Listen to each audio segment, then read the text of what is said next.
Welcome to VLearn Virtual Learning Network. This is session number 9 of Personnel Administration and the topic is Generalists and Specialists.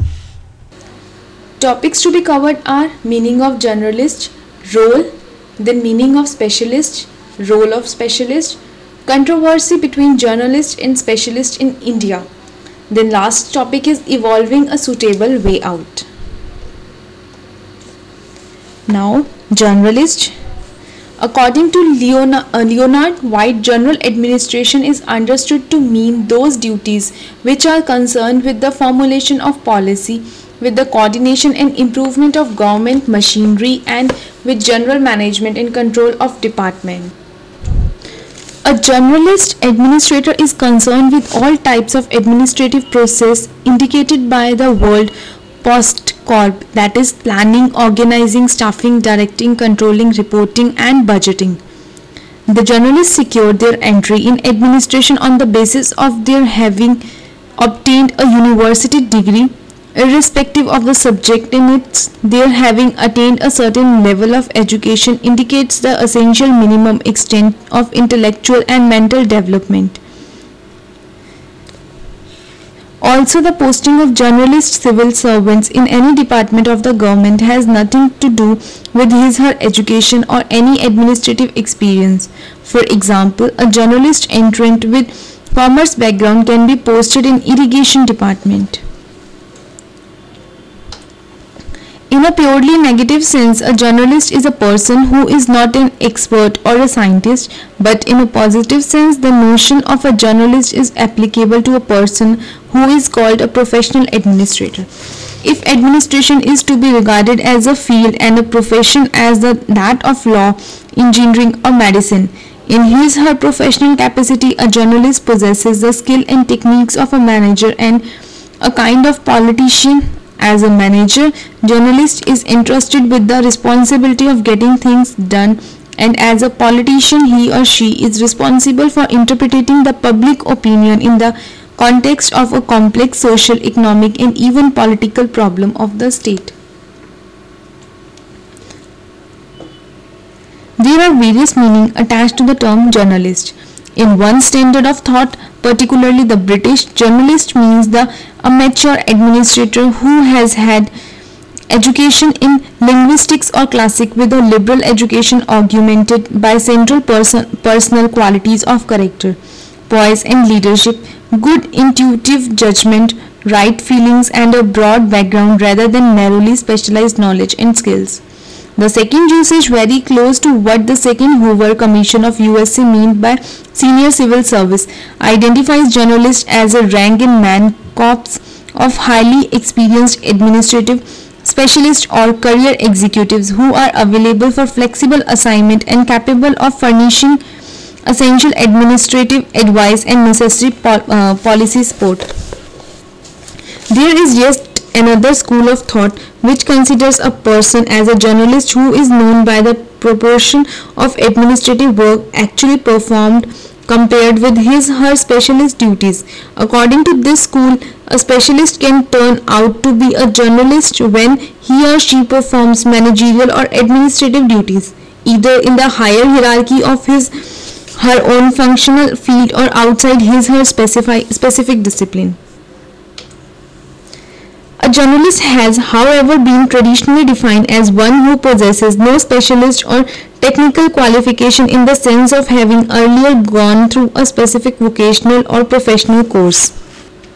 But latterly, even persons belonging to techno-professional disciplines such as engineering, medicine, agriculture, etc. are gaining entry to the journalist fold, the assumption being that there need be no correlation between the substance of their specific knowledge and the discharge of their journalist duties.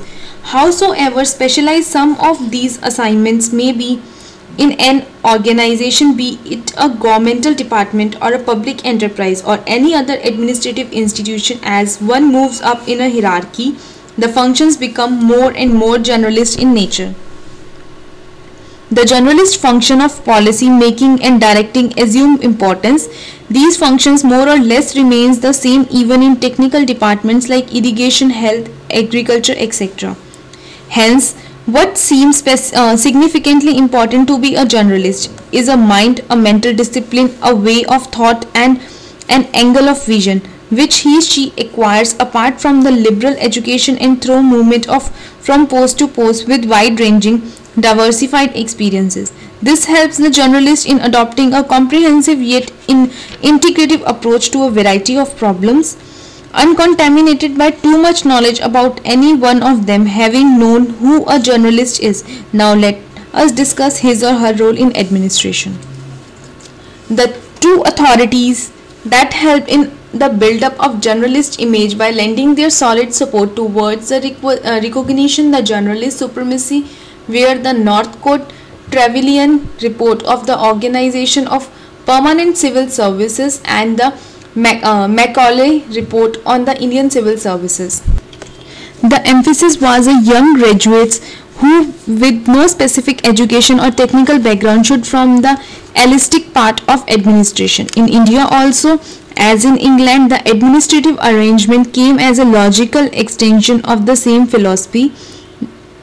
The Indian civil service during the British period dominated the administrative scene with its members deployed on various positions in government. The experts and specialists during those days were fewer in number, and the Indian civil services were groomed into a elite services.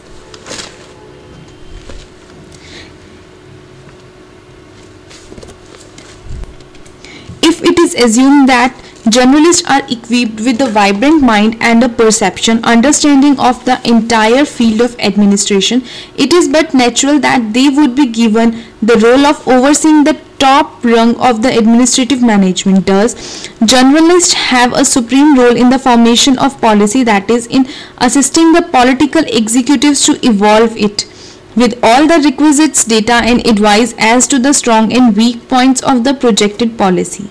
It is generalized who, functioning generally as secretary or head of department, does the coordinating job and take the necessary measures. Even in specialized matters, before they are put up to the ministers, who often are not specialists in those fields, the role of journalist in such cases is one of the conveyor belt which funnels right kind of data and advice in such a manner that it can be used by top policy makers for action. The balancing role, that is performing reconciliatory functions between conflicting viewpoints, is also played by the journalist. This is possible because of their capacity to view things in an overall perspective, generated on account of their non-specialist background and exposure to wider fields of experience and administrative reality. The journalists also play a dominant role in problem-solving spheres, since most important techno-professional work in the government organizations has become interdisciplinary. One arbiter in the form of a journalist administrator is needed to articulate a rational, cost-effective, most beneficial alternative solution. Moreover, in the implementation of decisions, apart from policy formulation, the journalist role is well accepted and recognized.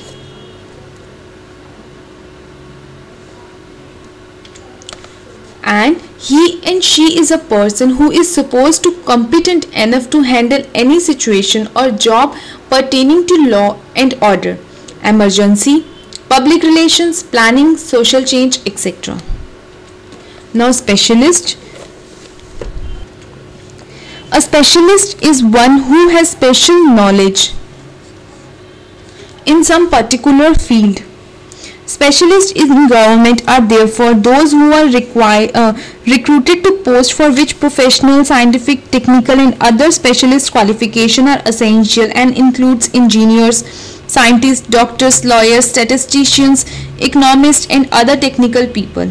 To qualify as a specialist, the basic requirement should be an institutional specialty, that is to say, one must have a pre-employment spell of either techno-professional academics education and or pre-entry vocational or occupational training. The hallmark of a specialist is thus said to be devotion to the discipline, continued commitment to his her profession, cause and practice in pursuit of a specialty. Pro-journalists generally view specialists as narrow, unidisciplinary professionals who treat all issues from a very limited angle or visions. Also, they are incapable of comprehending in a holistic manner and the complexities of live administrative and management problems, and hence are unfit to hold top policy posts. Now, role of specialist. There is no doubt that present-day administration has become technical, professional and specialized. The concept of development viewed as a dynamic process directed towards transformation of the entire society, including socio-political and economic aspect, has a major impact on the functions of bureaucracy. If the state has to be accepted in the process of modernization as regulator, mediator, provider of services, economic and social diagnosticians, and bureaucracy has to offer the basic support to the states playing such a role. For doing so, the bureaucracy must be professionally equipped, whether it is an administration dominated by generalists or specialists. The fact remains that everyone must be professional in the role, as without professionalism the chances of success are limited. The assumption that the technical element in the administration is a minor factor or experts do not have holistic, comprehensive approach cannot be totally correct. One of the important factors responsible for the narrow outlook of the specialist is the system of their education and training.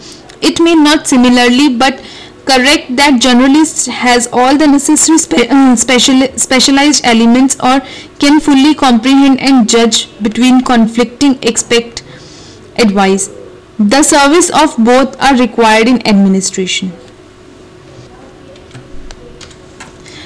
The specialist inputs are required in tracking the complex technical problems of modern administration, which have become quite technical. Also, the various areas in administration called for varied skills, expertise and experience. In program planning, in the scientific and technical fields, and in execution of such projects, the specialist inputs are vitally necessary. All the policy makings and decision making functions in a specialist jurisdictions of the government must be the responsibility of the specialist. Now, controversy between generalist and specialist in India.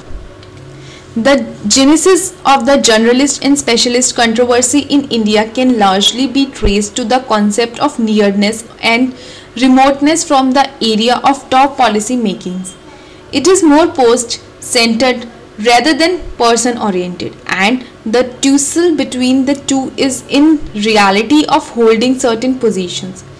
Certain historical reasons are responsible for establishing the supremacy of the generalist in India administration, which also accentuated the dichotomy between these two categories of personnel.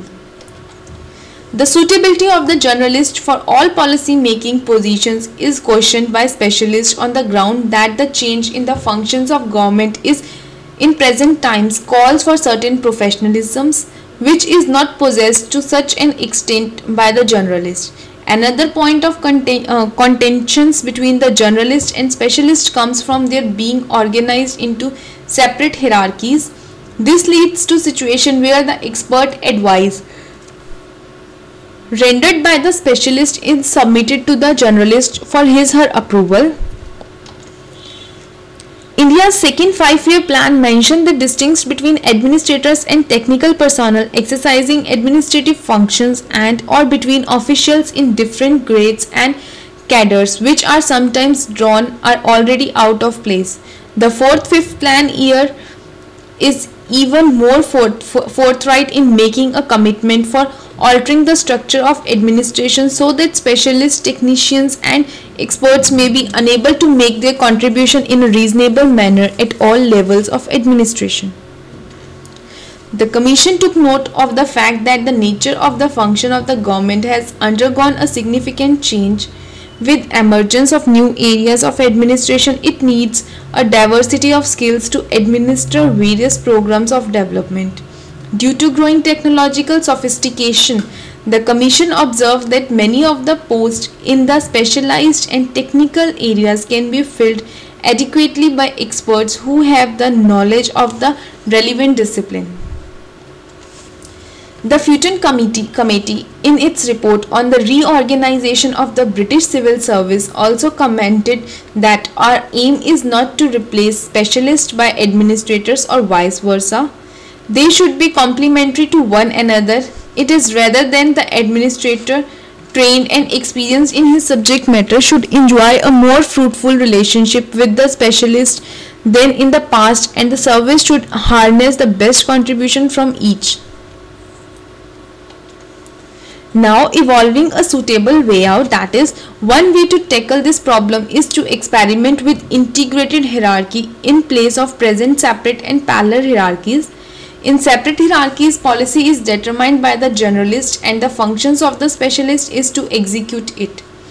But in parallel hierarchy, each class has its own parallel sub-hierarchy and work between the two is coordinated by frequent liaisons.